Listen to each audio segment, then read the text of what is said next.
Hello, everybody. Welcome to another episode of the Pivoted Success podcast series featuring myself, Jared Goldsmith from eSAX, and my co-host, Sean Cochran from TCC Canada. We're very pleased today to welcome Michael Wood, and he's a professor at Algonquin College. He's a co-owner of Ottawa Special Events, and he is a small business community leader taking the reins to promote small business during COVID. Mike, thanks very much for joining us today. Thanks, guys. Appreciate being here. So, Mike, how did you get where you are today? Can you give us a bit of a recap? All these great things you've done, but how you have the attention of so many levels of government. How did this happen? Sure. So, with Ottawa Special Events, from January to March, it's our slow season, and we had a couple things coming in that we're going to start with almost like an immediate ramp up, and it's been like this for the 11 years that I've owned Ottawa Special Events. Mm-hmm. Winter gets a little scary, and all of a sudden spring comes along, and we're back in the full swing of things. So it was probably like March 11th, when the WHO declared a pandemic, and so I was sitting there going, I think they're going to close down this whole city. And we had shows at city buildings, and we had the Tulip Festival coming up that we, significant contract, and I was panicked sitting at my desk thinking they're going to close down. If they don't close down the city, they're going to close down the province and the country. So I called a city councilor, friend of mine, and someone that you guys probably all know as well too. And I said, are they closing down the city? Like point blank. I said, they're going to close down the city. And he said to me, I think you should start calling your MPs and your MPPs, which is probably even more nerve wracking when you hear like, you don't get that yes answer, but you get it in a backwards way. It's like, just tell me what's going on. So that evening, like I walked in, I tell Algonquin I was doing some marketing there that night, and I didn't have any government relationships at the federal or provincial level. And so I called Catherine McKenna's office, Minister McKenna's office, and I said, I own this event rental company, and I think that we're headed towards some scary times, and I'd like to chat with you about it. And so, within an hour, Catherine McKenna had agreed to meet with me, and which was kind of unusual at that point, guys. I felt I was becoming my father, because my dad will say, "I wrote another letter to the Prime Minister today about whatever craziness he's got him upset," And so I met with Catherine McKenna, and the ball started rolling. So there's a couple things that happened. One, if I hadn't had that phone call with this one city councilor for 3 minutes, and then Catherine McKenna hadn't agreed to meet with me, then none of this would have happened. So it's been a pretty cool experience. So moving forward, I've probably met with over 30 MPs and MPPs. Pierre Poilievre asked me to testify before the House of Commons, which I had no idea how that even worked. And Queen's Park brought me, over Zoom, I testified twice before Queen's Park's Finance Committee. And on the first one, I ended up bringing 19 other small business owners from Ottawa with me. So, it's sort of, that's a very long-winded answer to your question as to how it got going, and it's still rolling. So, we'll see what tomorrow brings. Right. I mean, there's no question how everybody was affected by COVID, but having an event rental company whose livelihood depends on other people hosting events, he's devastated. Listen, I don't mind telling you guys and everybody that's going to watch this, when I applied for the Ontario grant, small business grant, everybody knows it's done this, is you had to put in just your April 2019 numbers and your April 2020 numbers. April 2019, I entered $398,000. In April 2020, I put in $12,500. We were down 97%, and it got no better after that. Like, that was probably April was probably our best month ever for 2020. So the thing is that you're right, and there's, shockingly though, there's people that have had it even worse. The travel industry, travel agents, I was just with a guy who owns a cruise travel agency. Oh my God, he's down 99.5%. So there's yes, I'm highly affected or extremely affected, but there's people that are even worse and had to close their businesses.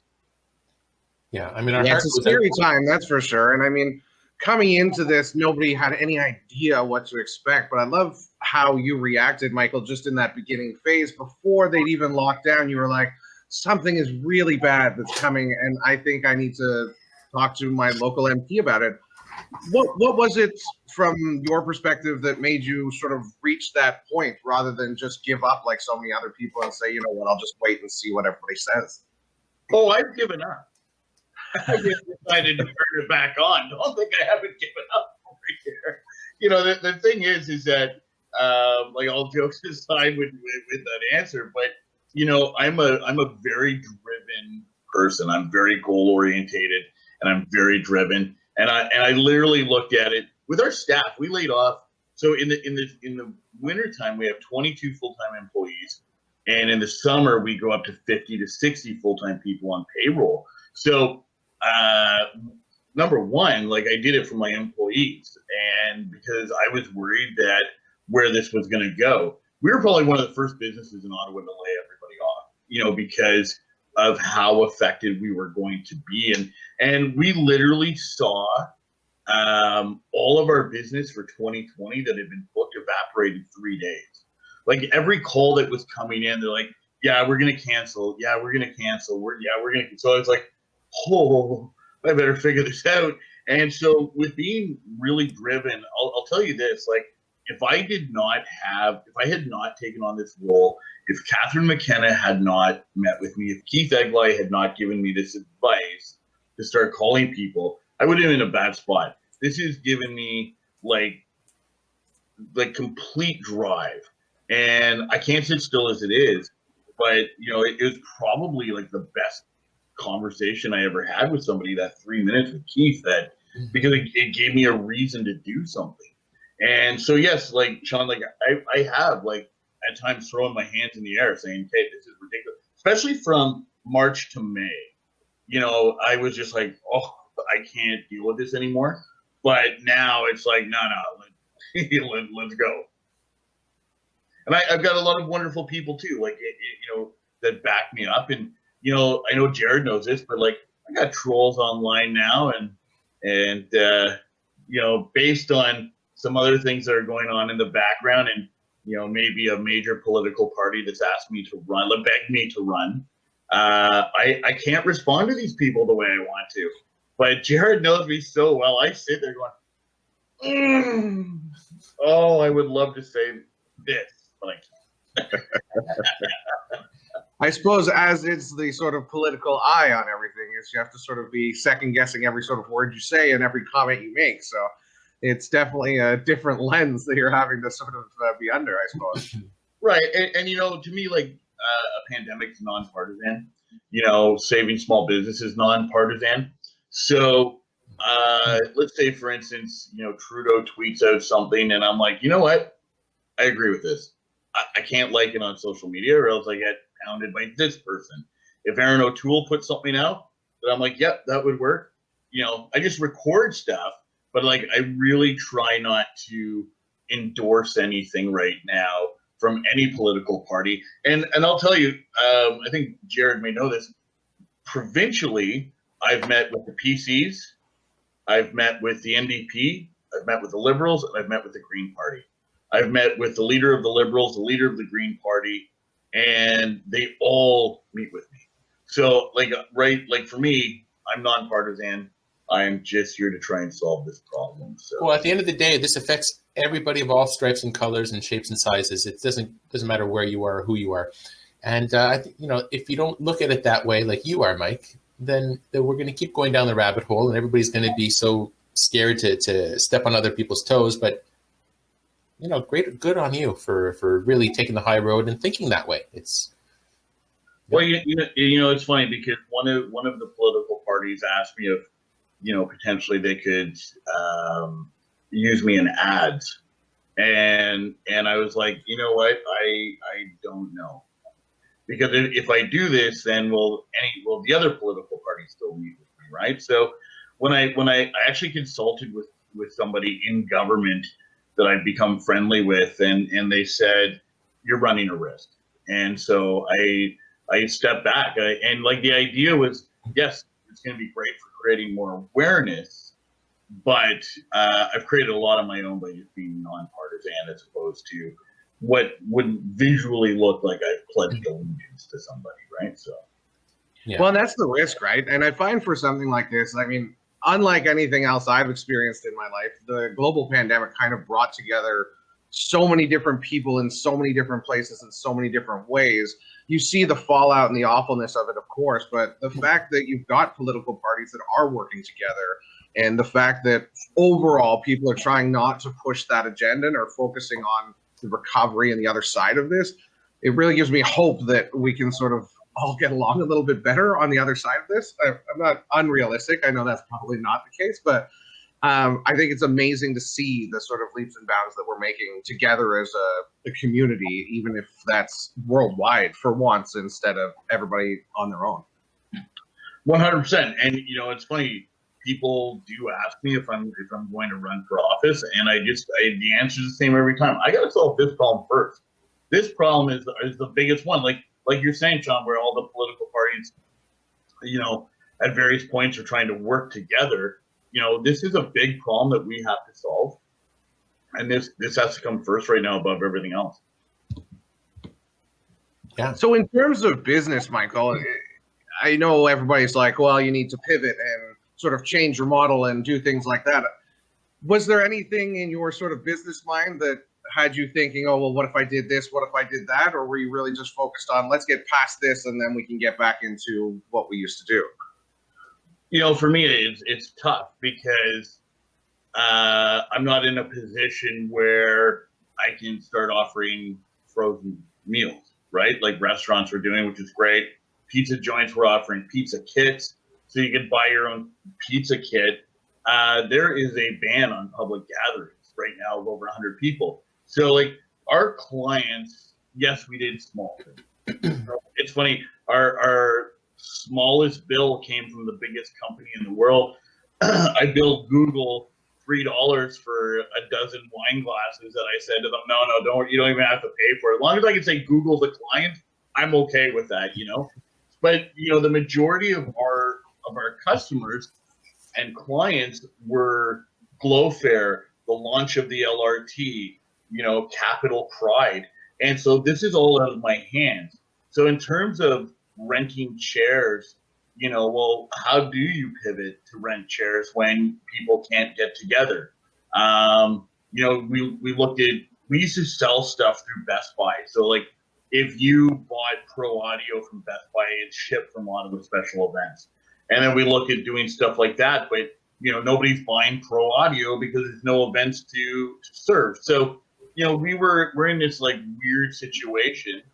And so, I guess it comes down to, if there was a pivot, it was a personal pivot towards maybe a career change. And I still love doing the events, but I've learned a lot about government relations and advocacy and so on. And I started thinking, oh my gosh, go back to school and be a lawyer. But the thing is that, I think for the line of business that I'm in, the only pivot was a personal one. So. Yeah, well, that's fair. And I mean, that's one of the things I find the word pivot is very frustrating for a lot of entrepreneurs because yes, there are things you can do, like you said, with the restaurants. You can move for more takeout or frozen meals or prep kits or whatever. But some of us in some of these industries, like, I mean, if you run cruise ships, there is nothing for you to pivot to. You've got giant vessels now that are going to sit empty for a scary amount of time, I imagine. So there's a lot of areas that there just isn't a pivot. So I think it's really important to be able to do like you have and sort of pivot internally and take those sort of looks at yourself or looks at the community and see what it is that you can do to sort of try and help in this awful scenario. Yeah, I took a beating online one night, like crazy beating online one night, because there was a video posted of a protest in Toronto. Like everybody's not wearing a mask. I get it, people are frustrated. I'm frustrated. And all I said was, this is not going to help anybody reopen faster. And, the beating that I took for expressing that sentiment was crazy. Like, it was bananas. I took screenshots of this stuff, and I was like, oh, my God, this cannot be for real. So, but, the thing is that, I personally felt like I had to make a decision at my business, regardless of being the owner or not. I've always been a leader. When Algonquin 14 years ago interviewed me to teach in this music program, they said, "What are you going to do that's different than anybody else?" And I said, "I'm going to Skype in all my rock star friends." The question they asked me was, "What Skype?" Because this was 14 years ago, and look at us now, right? So the thing is that my whole life I've always tried to innovate, lead, do different things, and I have three pillars of the three P's, if you will, is professional, productive, and polite. And I think that the government, I've never called during the pandemic, I've never called a government office like yelling and screaming. It's always been like, "Hey, can we meet? We need to talk about this." So, I think all of these things have along the way, everything I've done along the way has led to this. So, talking about your rock star friends, just a little anecdote. I remember I was on the phone with you. What was it, Mike? A year or two ago. And like, "Yeah, Jared, I got to call. I got to run. It's Ozzy Osbourne." I'm like, "What do you mean you got to run?" So like, anyways, yeah. So was it awesome? It was Gene Simmons. Oh, Gene Simmons, yeah. Yeah.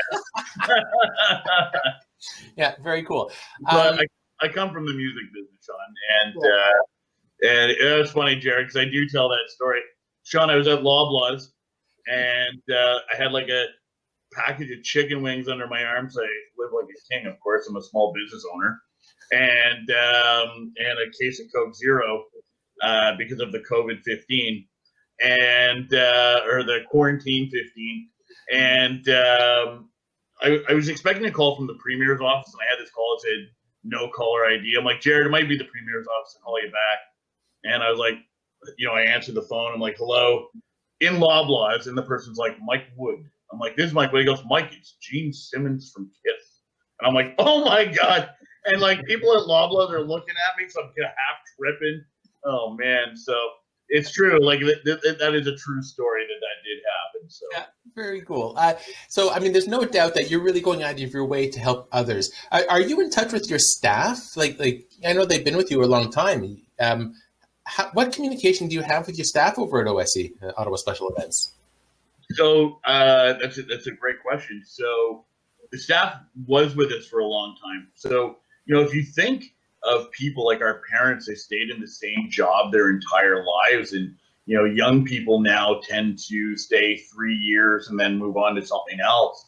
The youngest employee in terms of seniority may have been a year, only because that's when they were hired.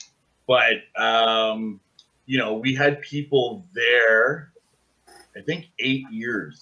And so what I do is I as you guys know, is I teach at Algonquin, and when I come in September, I teach music. So I tell the kids, I'm like, "Look, I essentially have you for an 8-month job interview, and you don't have to be the smartest.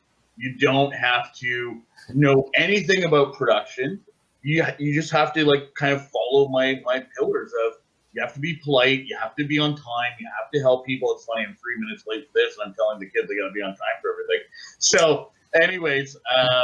So, the thing is that they go from being my student to being my employee, which is not your typical transition. So, people start working somewhere, they come in and there's 20 people that all have this similar background that, hey, Mike was my teacher at Algonquin.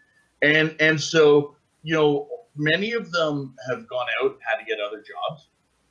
That many of them have come back saying, as soon as we come back, I'm back. Like I'll quit where I am. So, there's been a couple things at Christmas time when Hallmark was shooting all those movies. We provided all the production for them, and so we would bring staff back on a piecemeal basis. But yeah, we're in touch, and if I see a great job opportunity for a former staff member, like. There's one or two things right now for one in particular. I've sent her a couple things saying, "Hey, I think you should check this out." So, we're still in touch.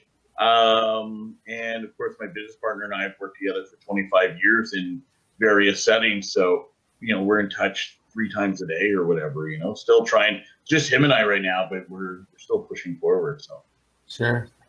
Like, let's look ahead to say 3 to 6 months. What are you most excited about, Mike? It's so funny. So I told somebody the other day, I'm not excited about the vaccine only because I'm loving this government relations thing, and I figure it's going to be over in like 6 months. I'm going to have to go back to my normal life, And of course, I'm joking. I'm very excited about the vaccine. The thing that I am probably looking forward to is kind of returning to a normal life. It's cool when a young couple come in and they're getting married and they're so excited, and then you look at them and you say, "This is the face of divorce." Nobody's excited about that. I'm just kidding. So we should probably edit that out. That's probably not the best thing to include, but here we are. Sunny times, kids, sunny times. All of it. I'm excited for the vaccines. I'm excited for my dad to get vaccinated and to be able to travel again and to be able to go back to normal. They talk about this new normal. I think that new normal will last a limited amount of time. I think people, in 2019, when we did Capitol Pride, there was 100,000 people there for the parade. It was the biggest one ever. And, that feeling, so I come from both sides, right? I was an onstage performer, and I played for 40,000 people, 80,000 people at one show. That same feeling of being on stage you get as the production people running, the show's happening, it's exciting, and so that's probably what I'm looking most forward to is the vaccines being administered and people remaining healthy and, just having our lives back, Well, it's interesting. It's interesting to look at sort of as we get to the other side of this, because you'll see places that have done better with the virus than us. So New Zealand and places like that. And you'll see packed stadiums. You'll see giant concerts filled with people. I mean, everybody talks about this new normal and how this is how it's going to be now. But I think people are just yearning for that sort of connection and those live events and all that stuff again. From being at the sort of heart of the event industry, but also in chats with the government, where do you see the sort of next 6 to 12 months in terms of live events and being able to actually get back to some of that fun? I'm hoping by October things return a little bit. We're going to find out really soon about the Red Blacks and football here in Ottawa. Football, they're talking about, basically social distance seating, but the CFL relies so much on tickets. That's where they make their money. So if you cut a stadium by 75% or 66%, whatever number they're going to use, that's going to be a big hit on those teams. But I would hope by October, we're transitioning into the new normal, and by 2022 at the latest, we're all back to everything we were doing. Winterlude was virtual this year. All of these things, but the biggest thing, guys, is consumer confidence. That's going to really determine, everything. As much as the government may turn around and say, okay, we're all vaccinated, everybody's safe, whatever the case is, there are people that are going to be nervous going out into crowds. And, I really hope that, we can see a change in the way the world is right now as quickly as possible, because I think we all need it. Yeah, definitely. And I think that's one of the things too, is the lasting impact some of the people that have suffered the most from this. And I don't necessarily mean from a physical suffering from the sickness, but just the mental side effects of it all. And so much of that gets sort of glossed over, the fact that people are sitting at home suffering by themselves because everybody's so disconnected, more so than probably ever. I just hope that some of those lasting effects aren't too damaging for a lot of people. Well, there's twofold to that. One, there's the COVID long haulers, and there are people that I know that had COVID that have all kinds of new ailments. It's a weird situation. Is that what you mean by the long hauler? I've never heard that expression before. Yeah. So there's people that are, and I mean this in the sense of I completely believe them. They're feeling that, they've got all these new problems. There's a woman I know who has like panic attacks now. Her heart starts racing, the whole 9 yards. And one of the long haul effects of COVID-19 is your heart racing. It's like these cardiac problems. So one, I hope we get this resolved, because we don't know what the long-term effects of COVID-19 are yet. And I figure in 3 years, we'll be turning on the TV and there'll be a lawyer saying, back in 2020, were you exposed to COVID-19? You might be entitled to compensation, or something like that. So, we've got that scenario of, what it's going to be. And the thing is, Sean, if you think about what you're saying, the idea is like, we've never been more connected because of the internet, but physically as people, we've never been more disconnected from each other. So that's creating a lot of problems. And, for me, this is why like this whole advocacy thing really became a godsend, because I know personally that I'd be in a horrible place if I didn't have all of these projects on the go. And it's something as simple for me as like, I do a ton of media, and I probably do 6 to 10 media spots a week here in the city. And so what I'm doing right now is I'm compiling a list of Ontario media outlets to sort of broaden that into other communities. So granted, I sit there putting together a spreadsheet of all of the reporters across Ontario, but it gives me something to do. It gives me drive. And well, you're working towards a goal. It doesn't matter if it's a long-term or short-term goal. It's to help act as a resource for others. And I'm probably, perhaps, in the position that I'm in, I'm one of the few that's been able to do this, where my business is shut down. It's one thing to be at home and working and still doing everything, but there's a whole new thing about, marriage failures right now because of COVID-19. It's at a new all-time high. Kids, I don't have children, but, my brother, who's a partner at a major firm, he's got 2 kids that got sent home from, well, they all did in Toronto. So you got to balance working, looking after your kids, all of this. Like, the pressure on people right now, for many, is insurmountable. It's a crazy thing, What about you, Mike? Like, what do you do to relax? You have all these different angles coming at you. The world is trying to put their problems on your shoulders. Talk to government, help us out. We're starving. We're dying as a small business owner, mental health issues. And how do you deal with it at the end of the day? Like, how do you unplug? That's probably, so I'll tell you, I hate this question because that makes me look at the whole picture. So I did a thing with a reporter, and she asked me the same thing, and she's like, so what do you do for fun? And I was like, like, that's the unfortunate thing, is that, I have to find more balance. So as much as I preach that with the government, I found balance and I'm able to talk to all of them, I'm fully aware that I have very little balance in my life. My life is work. And, last night, I didn't sleep very well. And I literally said to myself this morning, I worked too late last night. Like, I literally did this, left here, my office, and went to bed. But then I laid in bed thinking about everything all night, as opposed to unplugging and trying to, think of, okay, let's go watch this or that, hockey or something. But yeah, I struggle. Like, I have no problem saying that I do struggle with finding downtime by my own fault. There's nothing saying that I can't just pick up and move forward tomorrow on what I'm working on.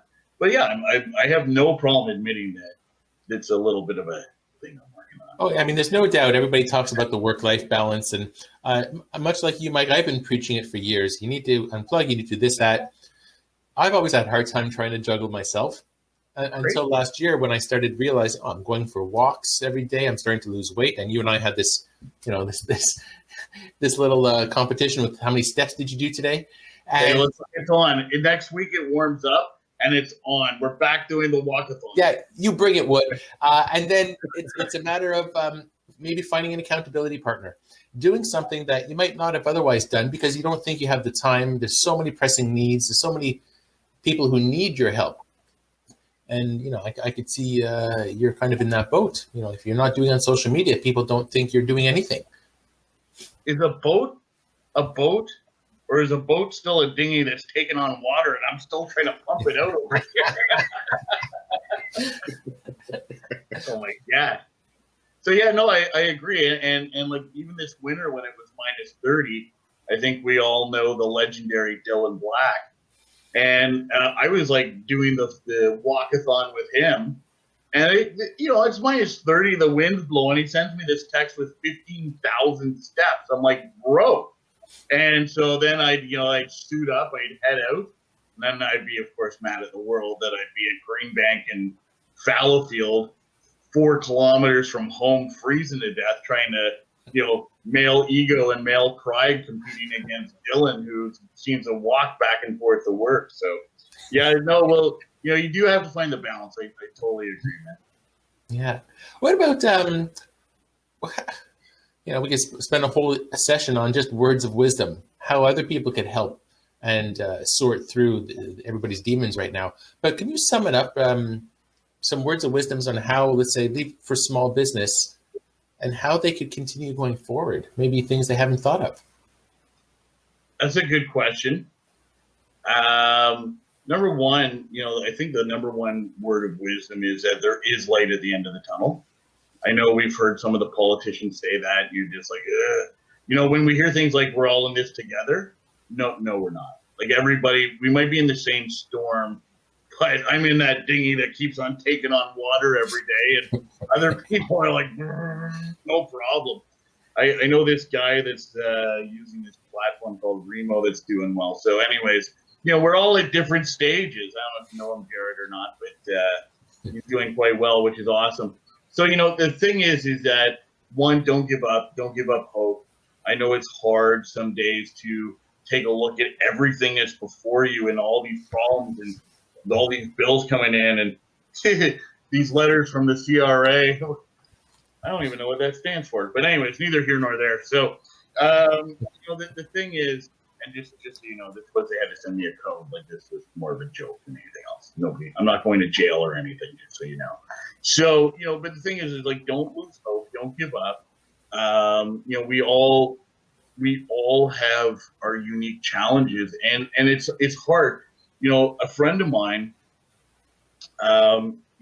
he said to me, he's like, cause we both lost our moms, right? So he said, all of this is kind of like losing a parent. You can empathize, you can sympathize. You can't quite understand how hard this has been to go through once you lose your parent. And when you lose your job, your business, your paycheck, and you're talking to somebody who's not in that situation, they can't begin to understand how difficult the whole thing has actually been. And so, and I kind of agree with that analogy because, we live in a city that a lot of people, except for the social aspect, were unaffected by COVID. And when I say that, I mean financially and with their jobs and job security and all of that, as compared to other communities where it's less government town and the whole community's lost everything, right? So, the thing is that the word of wisdom is that it's coming to an end. It will come to an end. And you've made it this far. For those, if somebody's watching this, you've lasted a year. And if you haven't been able to last, there's no shame in you. I spoke to a lot of people at various points. They're like, well, people are going to think that I'm a failure. I'm like, no, even if you closed permanently March 30th, nobody would have thought you were a failure. The fact that you've been able to hang on a year, like that just would, to me, that said, wow, this person's like a complete warrior, right? So, we've got 4 more months, 6 more months. You've already done 12. the end of the prison sentence is coming to an end. We can see it, and just don't get into prison fights and hang on. We're gonna get through this, Well, I love what you said, Mike, about how the message often is, oh, well, we're in this together. And as entrepreneurs especially, I mean, it's a very different world that we're living than a lot of my friends who work for the government, who have been doing less than they normally do. They get to spend time at home, and it's been actually not so bad. Right. I mean, obviously the restrictions and all that stuff are frustrating for everybody, but it's just such a different world when you've got potentially dozens of people that depend on you for their livelihood and all that sort of stuff, not to mention probably decades of time and energy and effort you put into your business. And as business people, I find one of the hardest things is, unlike a musician or a sports star who practice, our practices are failures. So instead of seeing these failings as just a part of you not being able to succeed, it's really practice to get to where you need to get. So it's just a different sort of trying to, I don't know, look at it in a positive way rather than a super negative way, because it's easy to look inwards and say, well, this is my fault. But I think for once, this is almost nobody's fault, because this was not something anybody could have predicted or prepared for. Let's be realistic, right? 100%. This is nobody's fault. And I say this all the time. It's like, when I'm talking to the government, I'm like, by no fault of my own, here we are. And this is, nobody asked for this. And, the hard thing, you bring up a good point about small businesses and entrepreneurs, we're always seen as the leader, right? You can't be staying there making a copy next to your employees and, oh, they're going to make payroll this week. You know what I mean? You can't have that conversation. So that's going to cause all kinds of other problems. Or, it's like, yeah, this person hasn't paid, or whatever. And so you have to internalize this stuff your entire life. Sure, you might have a business partner, whatever the case is, but where staff is like, they can say, oh, I'm not overly wowed with this, or, they have these conversations about work. Well, at work, you have no one to have a similar conversation with. And so you've been doing this way for so long that, we internalize a lot of things. We deal with a lot of things without talking to anybody about it. And that just keeps adding to the pressure and where we see people really starting to struggle. Can you imagine standing there at your coffee machine? Oh, you want to make payroll? It'd be bad news for your staff. What chaos that would cause. Oh my God. It's true, though. As the sort of business leader, you do have to carry a lot of that on your shoulders and shield your staff and others from it, because what would cause panic for most is your kind of day-to-day. Yeah. You're like, okay, well, we're not going to make payroll. We'll figure it out. Or this giant contract didn't pay, so what are we going to do? Or whatever. But things that is for you to sort of handle. So with this big pandemic and everything, it's been a lot for anybody who's used to handling that sort of stuff to handle. Yeah, for sure, because we didn't cause this, or not that saying you caused a situation where you're not going to make payroll. I'm not saying that either, but the thing is that it's just another massive boulder on you that, for the most part, you have had to deal with on your own. Well, it's we're all living the dream. We're making the destiny is our own as a small business owner. It's not it's out of our control, but it's day to day. It's how we deal with all of these issues that you're right, Mike. If you're not actually in the situation, you probably have no idea. And I like your analogy of losing a parent, equatable to those who don't have a business, often don't realize what we're dealing with and going through. And you throw in COVID, and it just exasperates everything to the nth fold, because people in government, they still get their paycheck. Us, nope, no pension, no paycheck. And it's a matter of adapting and pivoting. So we're pretty much wrapping up now. Mike, thank you so much for all you do and really trying to bring together all of the different levels of government, and with the whole purpose of promote and helping the entrepreneur community. How can somebody get in touch with you, Mike? I think they can hit me at info@esax.ca. Yeah, I'll be your personal secretary. Yeah, there we go. Yeah, no, like, I've set up my social media channels very much so it's everything / Mike Wood Ottawa.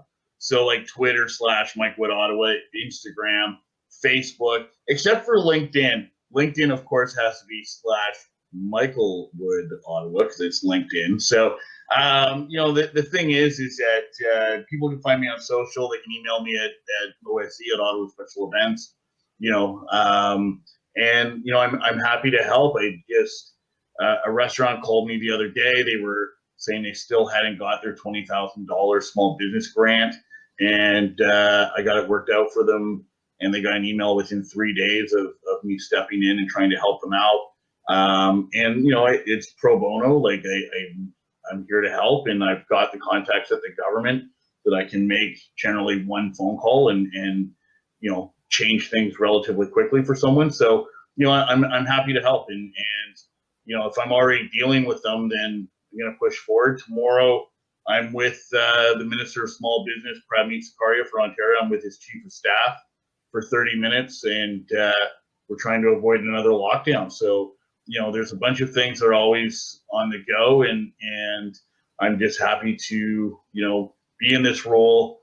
And I take it very seriously that, I have this ability right now to potentially influence things for thousands of people, and I'm just happy to be able to do so. So. Well, we're very lucky to have you in Ottawa, Michael, I have to admit, because there's not a lot of people screaming as loud as you are and connecting with those right people to get some of these small voices heard. Because, again, as entrepreneurs, it's often the smaller individuals, but as a whole, that's a lot of people. So it's great to have an advocate for all of us to try and help get through this awful situation. Sure, and I appreciate that, Sean. And truth be told, there's other organizations in Ottawa that are doing the same thing. My first meeting with Catherine McKenna with Su Ling Ching from the Ottawa Board of Trade, and so the Ottawa Board of Trade is voicing their concerns. CFIB is voicing their concerns. The Ontario Chamber of Commerce is voicing theirs. So I'm one of about 4 voices that are banging down the government door every day. And so far, I haven't got a restraining order. That's good. Great. Michael Wood, thank you so much for joining us. Keep up the great work, and we'll see you on your walks. Yes, Jared, you better get your pedometer going, because as soon as and listen, Cochrane, you better get yours going too. Because when it warms up, we're going to be making it happen. So sounds good. Thanks so much for joining us, everybody. Stay tuned for another episode of the Pivoted Success Podcast Series. Thank you. Stay safe. Thanks.